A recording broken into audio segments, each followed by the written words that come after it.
자, 47절과 48절 그다음에 계속적으로 또 본문 중심으로 보겠습니다. 47절 48절입니다. 그 사람은 예수께서 유대에 나와서 갈릴리로 오셨다라는 소문을 듣고 예수께 와서 제발 가버나움으로 내려오셔서 아들을 고쳐 주십시오라고 애원하였다. 아들이 거의 죽게 되었기 때문이다. 예수께서 그에게 말씀하였다. 너희는 표징이나 기이한 일을 보지 않고서는 결코 믿으려 하지 않는다. 자, 43절과 54절까지의 배경은 우리가 전체적으로 있는 왕의 신하에 대해서 이야기가 나옵니다. 그런데 이 본문의 배경을 전체적으로 보면 마태복음도 있고 누가복음도 있는 내용인데 어떤 신학자들은 동일한 사람이다, 어떤 신학자들은 동일한 사람이 아니다라고 이야기를 합니다.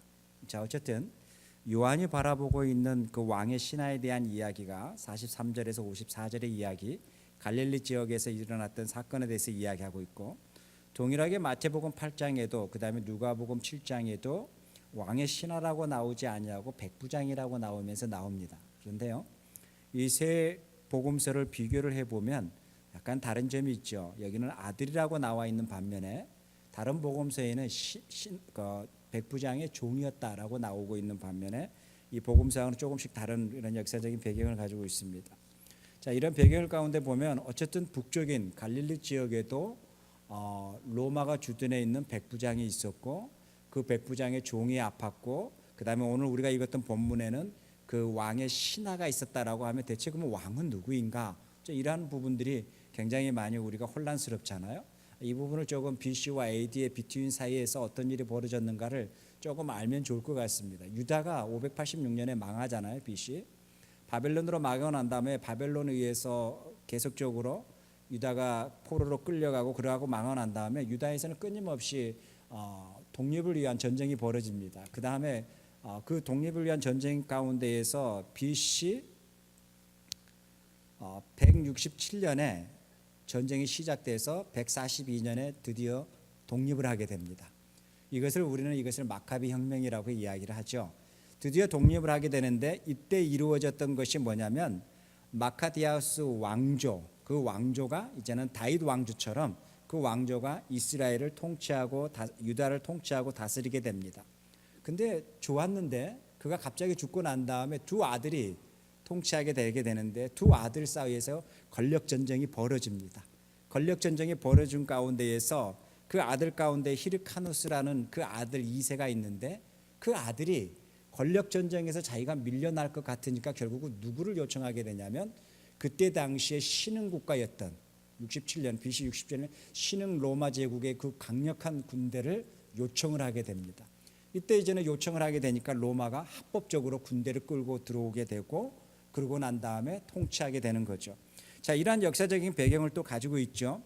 이러한 또 역사적인 배경을 가지고 있는 것 가운데에서 그 로마가 이제는 분봉왕을 두게 되고 그 분봉왕을 두어서 이스라엘을 다스리게 됩니다. 그것이 우리가 알고 있는 헤롯 왕이라고 합니다. 그런데 이 헤롯 왕이 죽고 난 다음, 헤롯 대왕이 죽고 난 다음에 BC에 그의 아들, 세 아들에 의해서 그 이스라엘 지역이 분배가 됩니다. 북쪽, 중간, 남쪽, 그리고 요단강을 중심으로 해서 분배가 되는데 제일 위쪽에서 오른쪽은 빌립이라는 헤롯 빌립이 다스리게 되고 그 중간 사이에 있는 것은 안티바가 다스리게 되고 그 다음에 예루살렘과 그 유다 지역 그쪽을 다스리게 있는 것은 아켈레오가 다스리게 되고 이렇게 되는 역사적인 배경을 가지고 있습니다.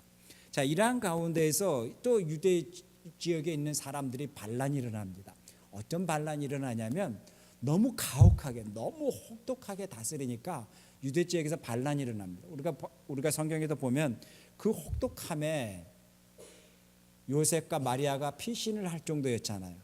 그래서 그 혹독함에 반란이 일어나게 되고 그것으로 말미암아 유다 사람들이 이제는 로마에 편지를 보내게 되고 로마에 요청을 합니다. 왜냐하면 분본 왕이 다스리게 한 것이 아니라 로마가 직접 다스려 주십시오라고 하게 됩니다.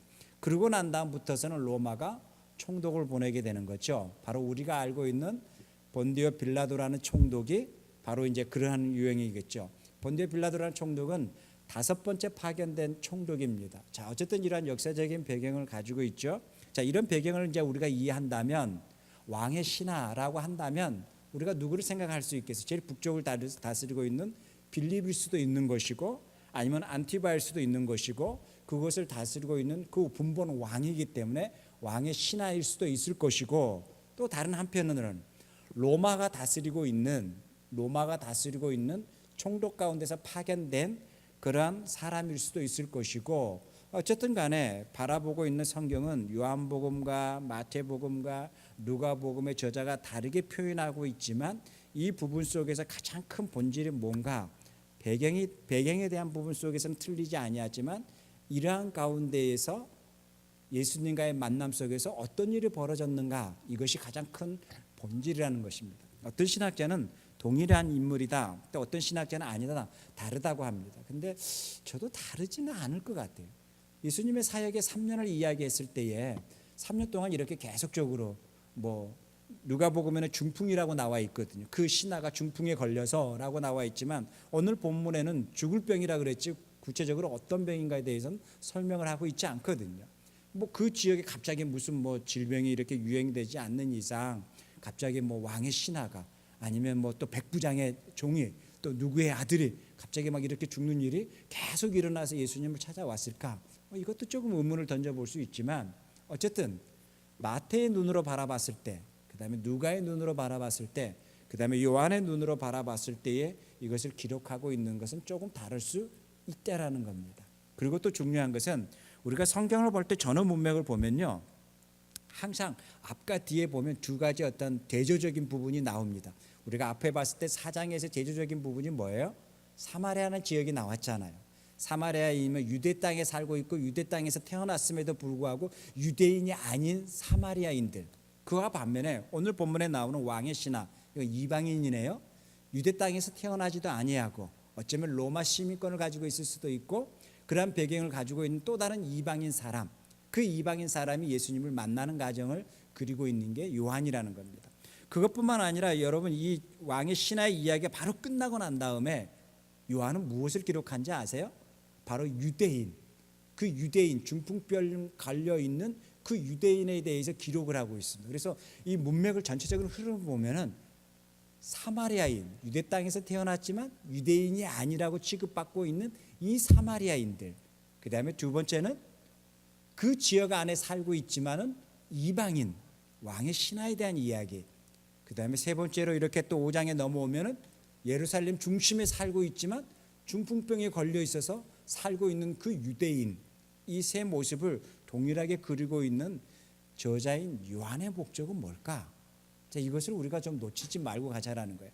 문맥이 하나하나가 틀렸다 이랬다라는 게 중요한 게 아니라 이 저자가 무엇을 놓치지 아니하고 가려고 이것을 그 중간 사이에 사마리아와 그 다음에 예루살렘의 중풍의 그 사이에 이 갈릴리에서 또 벌어지고 있는 가버나움에서 벌어지고 있는 왕의 신하에 대한 이야기를 기록을 중간에 넣으면서 이 요한의 저자는 무엇을 이야기하고 싶어 할까?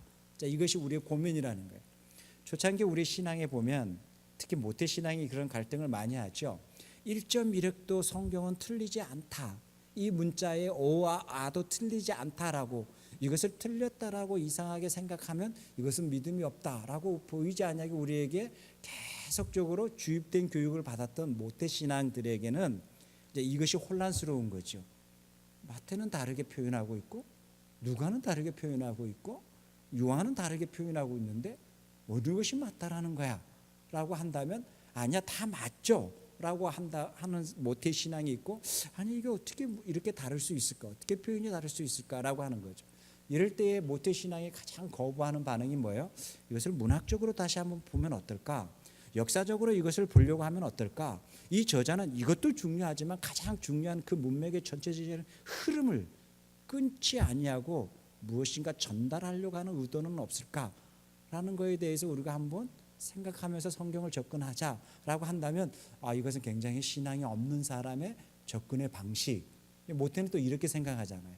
문자 하나도 맞는 것이지 1.1획도 틀리지 아니하는 것이지. 이렇게 한다면 이 성경을 볼 때 우리에게는 굉장히 틀린 문맥들이 많다라는 겁니다. 어쨌든 전체적인 문맥의 흐름 속에서 요한이라는 저자가 우리에게 무엇을 전달하고 싶어하는 것인가라는 부분입니다. 이것을 우리가 잊지 말았으면 좋겠다라는 거겠죠. 자, 여기에 보면 우리가 첫째, 예수님은 카톡에 이게 사진을 보여줬는데 예루살렘에 있다가 예루살렘의 중심으로 갔다가 사마리아로 가고 갈릴리로 가면 빠른 길임에도 불구하고 유대인들은요 사마리아 지역의 땅 자체를 밟지 아니하니까 그 강줄기에 있는 요단강을 건너서 갈릴리로 가는 유대인들이 많다라는 거죠. 왜요? 사마리아의 땅 자체를 밟지 아니하기 때문에.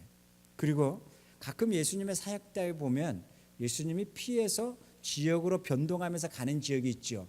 빌립이 다스리는 지역, 그 다음에 예루살렘 갈릴리 지역, 예루살렘 지역, 또 이러한 전체적인 보면은 헤롯 빌립이 다스리고, 그 다음에 안디바 왕이 다스리고, 아킬레 왕이 다스릴 때에 그 군사력이 미치지 아니하는 빌립이라는 그 지역으로 또 갈릴리로 갔다가 다 내려왔다라는 이 모든 부분은 뭐예요? 예수님을 잡으려고 했을 때에 예루살렘에서 잡으려고 했을 때 예수님이 어디로 가요? 갈릴리로 갑니다. 혹은 요단강을 건너서 갑니다. 이것은 뭐예요? 그 군사력이 미치지 아니하는 곳을 피해서, 왜냐하면 통치의 영역이 다르니까 예수님이 그것을 피해서 이렇게 다녔다라는 것도 우리가 추측해 볼 수 있잖아요. 자, 이렇게 보면 성경을 이해하는데 조금 더 우리가 도움이 많이 되죠. 묵상하는데도 우리가 조금 맹목적으로 묵상하지 아니하고 깊이 이해하게 될 수 있는 좋은 툴이 될 수도 있는 거겠죠. 자, 이러한 역사적인 배경을 가운데 보면 성경에서 그것을 기록하고 있는데요. 이틀 뒤에 예수께서 거기를 떠나서 갈릴리로 가셨다라고 이야기합니다. 자, 갈릴리로 가는 것 중에서 그 요한이라는 저자는 꼭 거기에 이야기를 또 달잖아요. 갈릴리로 가는데 예수님이 갈릴리에서는 그렇게 환영을 받지를 못해. 그것을 저자가 꼭 툴을 달잖아요. 그것이 44절의 이야기입니다. 자, 그러고 난 다음에 갈릴리에 도착했더니 갈릴리에서 막 소문이 일어났네요. 어떤 소문이 일어났을까요? 유월절 때 갈릴리 사람들이 예루살렘에 갔었더니 자기 동네에 있었던 예수라는 사람이 그 예루살렘에서 어떤 일이 벌어졌는가를 그들이 목격하게 되고 듣게 되면서 그들이 고향에 데려와서 그거 아냐, 우리 동네에 있었던 그 예수라는 사람이 그 예루살렘에 가서 그 유대인들과 변론할 때도 절대 기죽지 아니하고 그들에게 뚜렷하게 율법에 대해서 이야기하는 모습을 봤다. 우리처럼 쭈삣쭈삣하지 아니하고 당당히 하나님의 말씀이라고 권위 있게 이야기하는 것을 봤다. 그 예루살렘 성전에서 어느 누구도 하지 못했던 그 일을 하는 것을 봤다라고 하면서 얼마나 그들 마음속에 흥분이 됐겠습니까? 그래서 그들이 갈릴리로 돌아가서 어떤 이야기 했겠어요? 그거 아니? 우리 동네에서 있었던 그 예수라는 사람이 예루살렘에서 어떤 일을 했다라는 걸 아니? 라고 하면서 얼마나 스릴 있고 또 플러스 MSG를 보태서 얼마나 많이 스릴 있게 막 이야기했겠습니까? 그 소문이 퍼지기 시작하는 거죠. 그랬더니 야, 나도 들었어. 가나에서 혼인잔치에서 물이 포도주 되게 했다라는 게, 그러면 그게 맞다라는 거니? 막 이러면서 서로 얼마나 많이 흥분되면서 예수에 대한 이야기가 그 지역 안에 쫙 퍼졌겠습니까? 우리식으로 이야기하면 거의 홍길동전이 벌어지는 거겠죠. 자, 이러한 가운데에서 한 사람이 등장하죠. 누가 등장해요? 왕의 신하라는 사람이 등장을 하게 됩니다. 오늘 본문을 중심으로 이해한다면 그에게는 아들이 있죠. 분명히 그는 이방인이었을 것입니다. 그의 아들이 중풍병에 걸렸다라고 이야기하는 사람도 있고 어떤 죽을 병에 걸렸다라고 하는 사람도 있습니다. 어떤 병인지는 모르겠습니다. 그러고 난 다음에 그 신하가, 우리가 이제는 질문을 던져봐야 될 부분이겠죠. 그 예수에 대한 소문을 듣고 곧바로 예수를 찾아갔을까? 1번. 그 다음에 2번. 이 신하도 섬기는 신이 있었을 것이고 자기 집에 신전이 있었을 것인데, 신당이 있었을 텐데 얼마나 많은 시간 동안 그 신에게 제사를 드렸고 그 신에게 기도했을까라는 것이 우리가 추측해 볼 수도 있겠죠. 그 다음에 3번. 마지막에 모든 신을 다 찾아가 보고 마지막에 한 가닥의 힘을 잡기 위해서 모든 사람들이 천시 여기는 갈릴리 출신에 있는 그 예수에 대한 이야기를 듣고 지푸라기라도 잡고 싶은 심정으로 어쩌면 예수를 찾아갔을 것이다. 여러분은 어디 부분에 근접하게 생각이 가능할까요? 이게 우리가 한번 생각해 보자는 거예요. 우리가 이 이야기를 쭉 보면 스토리를 만들고 싶어 하는 사람은 이렇게 스토리를 만듭니다. 백부장이, 마태복음의 기준으로 누가복음 기준으로 하는 그 백부장이 혹은 왕의 신하가 믿음으로 예수에게 나가서 예수께서 너의 아들이 낳았다라고 하니까 그 믿음으로 그것을 믿고 가서 아들이 낳음을 확인했다. 여러분, 이런 믿음이 얼마나 귀한 믿음이니까라고 한다면 얼마나 많이 우리가 이런 이야기를 들었는지 모릅니다. 이게 틀린 것은 아닐 거라고 생각을 합니다. 자, 그렇지만 우리는 좀 다르게 접근해 보자라는 거예요. 이 왕의 신하가 당신의 아들이 지금 죽을 병에 걸려 있는데 그 왕의 신하에게는 신전이 없었겠냐라는 거죠. 그에게는 제사장이 없었겠냐라는 거예요. 그에게는 종교적인 지도자가 없었겠냐라는 거겠죠. 그가 섬기는 신이 없었겠냐라는 거겠죠. 그가 섬기는 신이 있었겠죠. 그리고 그 신이 있어서 그 신에게 얼마나 많은 시간을 들여서 기도하고 제사했겠습니까? 그러면 예수에게 찾아갔을 때는 첫 번째가 아닐 수도 있겠죠. 그죠? 모든 것을 다 절박하게 다 찾아보고 다 해보고 마지막에 그 절박한 마음으로 예수에게 찾아갈 수도 있었겠죠. 여러분, 구약에도 그런 이야기가 있잖아요. 나만 장군의 이야기가 있잖아요. 그 장군에게 질병이 걸렸을 때 다 해봤잖아요. 다 해보고 난 다음에 마지막에 찾아가잖아요. 동일한 부분이겠죠. 다 해보고 찾아가겠죠. 그것이 뭐예요? 절박한 심정, 절박한 환경에 처해 있는 사람들의 모습 아니겠어요? 저와 여러분이 어떤 일에 절박함이 경험을 했거나 혹은 그러한 일을 만약에 우리가 있다라고 가정을 해본다면 우리가 취할 수 있는 것은 다 취해보지 않겠어요? 여러분이 찾아볼 수 있는 것은 다 찾아보지 않겠어요? 여러분이 알고 있는 것은 모든 것을 다 두들겨 보지 않겠어요? 그것이 뭐예요? 절박함이겠죠. 그 절박함이 지금 이 왕의 신하에게 있는 거예요. 그러고 난 다음에 그 왕의 신하가 예수에 대한 이야기를 듣게 되나요? 그 예수에 대한 이야기를 듣고 난 다음에 그가 예수를 찾아갑니다. 동일한 거겠죠. 구약에도 보면 나만 장군이 그 절박함이 모든 것을 다 해보고 난 다음에 그래도 선지자의 이야기를 듣고 찾아갑니다. 동일한 거겠죠. 찾아갑니다. 이것이 뭐예요? 절박함을 심정을 가지고 있는 부모의 마음 아니겠습니까? 절박함 심정을 가지고 있는 사람의 마음 아니겠어요? 그 모든 부분 속에서 직접 예수를 찾아갑니다. 그 찾아갔을 때에 찾아가는 과정 속에 우리는 이렇게 생각할 수 있죠. 예수가 내 아들을 낳게 할 거라는 믿음으로 찾아갔을까요? 그건 2차적으로 우리가 분리할 수는 어떤 화학적인 작용으로 설명할 수 없지만 가장 중요한 것은 그래도 그 절박함이 너무 강해서 절실해서 찾아갔다라는 것은 우리 모두가 공감하는 부분인 거죠. 자, 여기에 대해서 이제 우리가 본문을 한번 보자라는 거예요. 49절입니다. 그 신하가 예수께 간청하였다라고 이야기하죠. 이제 그 절박함을 드러나는 거죠. 간청하였다. 그리고 선생님, 내 아이가 죽기 전에 내려와 주십시오라고 이야기합니다. 이것은 뭐예요? 얼마나 절박해 있는 상황인가를 이야기하고 있죠. 지금 내 아들이 곧 죽으려고 합니다. 제발 죽기 전에 좀 내 집에 방문해 주십시오라는 거겠죠. 내 아들이 죽기 전에 제발 내려와서 내 아이를 위해서 기도해 주십시오라는 거겠죠. 이것은 꼭 예수에게만 던졌을까요? 아니겠죠. 어떤 또 다른 제사장에게도 또 다른 신을 섬기고 있는 그 제사장에게도 가서 간청했겠죠. 이것이 뭐예요? 절실함과 절박함의 환경에 있는 사람의 모습이라는 거예요. 이건 동일한 부분이겠죠. 자, 한번 생각해 보세요. 이제 이 부분 속에서 믿음이라는 단어를 자꾸만 유입시키지 말고 이렇게 생각해 보자고요. 저도 한 드라마를 보니까 한 아이가 갑자기 막 사고가 났어요. 곧 죽을 것 같아요. 그러니까는 막 그 부모가 막 병원에 응급실로 갔어요. 그 의사를 붙잡고 그 부모는 뭐 하겠어요? 이 의사가 내 아이를 살릴 수 있다라고 하는 것이 있기에 그 절실함과 절박함 속에서 의사를 붙잡는 거 아니겠어요? 다는 거 아니겠어요? 만약에 다른 병원으로 가야 된다고 했을 때 다른 병원으로 또 응급실로 또 갑니다. 그래서 그곳에 가서 또 병원에서 또 의사를 붙잡습니다. 그 붙잡을 때는 뭐예요? 믿음이 있어서 붙잡을까요? 아니면 믿음이 없는데 붙잡을까요? 그것은 우리가 설명할 수 없는 영역이에요.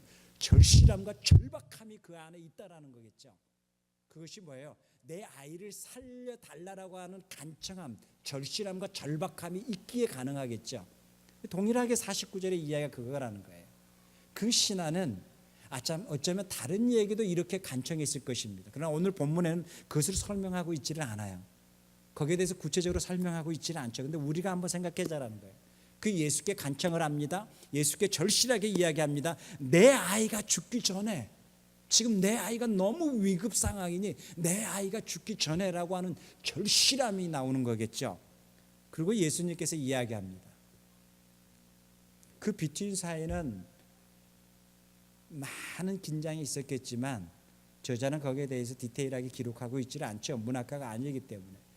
그러나 50절에 보면 이렇게 이야기합니다. 예수께서 말씀하셨다. 돌아가거라. 너 아들이 살 것이다 라고 이야기합니다. 자, 여기서 우리가 조금 궁금증을 갖자고요. 그 신하가 와서 예수님, 내 아들이 지금 중환병에 걸렸는데 예수님 시간 되면 한번 오셔서 내 아들을 위해서 한번 기도해 주시면 어떻습니까? 정식으로 초대합니다. 이렇게 이야기한다면 예수의 반응이 어땠을까요? 라는 거예요. 이 절실함과 절박함은 동일하게 왕의 신하의 이야기가 아니라 5장으로 넘어오면 중풍병자에게도 동일하게 나타나는 절박함과 절실함이 동일하게 그려지고 있습니다. 만약에 신하가 그렇게 예수에게 질문을 하고 그렇게 여쭙다면, 정식으로 초대합니다라고 한다면 예수께서 돌아가라, 너 아들이 나을 것이다 이렇게 했을까? 라는 생각을 우리가 한번 질문을 던져봐야 되겠죠. 이 비트윈 사이에 예수께서 돌아가거라, 너 아들이 살 것이다 라고 했을 때는 예수는 그 왕의 신하의 마음속에, 그리고 그가 가지고 있는 절실함과 절박함을 그 마음에 전달이 되고 느끼고 알고 있기에 그 왕의 신하에게 돌아가거라, 너 아들이 살 것이다 라고 이야기하지 않았겠어요? 뭐 50대 50, 뭐 너가 그런 능력이 있다면, 뭐 이러한 느낌을 가지고 있었다면 50절이 가능했을까요? 그러지는 않지 않겠어요? 그 예수의 마음을 뒤흔들 만큼의 절실함과 절박함이 나타나지 않겠어요? 5장에도 동일하게 나타나는 거예요. 나타나는 게 있어요. 예루살렘에 있는 양의 문이라고 하는데요, 거기에 천사들이 매번 내려와 가지고 4절에 보면 주님의 천사가 때때로 못에 내려와서 물을 휘저 놓을 때, 물이 움직일 때 맨 먼저 들어가는 사람이 어떤 질병이든 낫는다라는 거예요.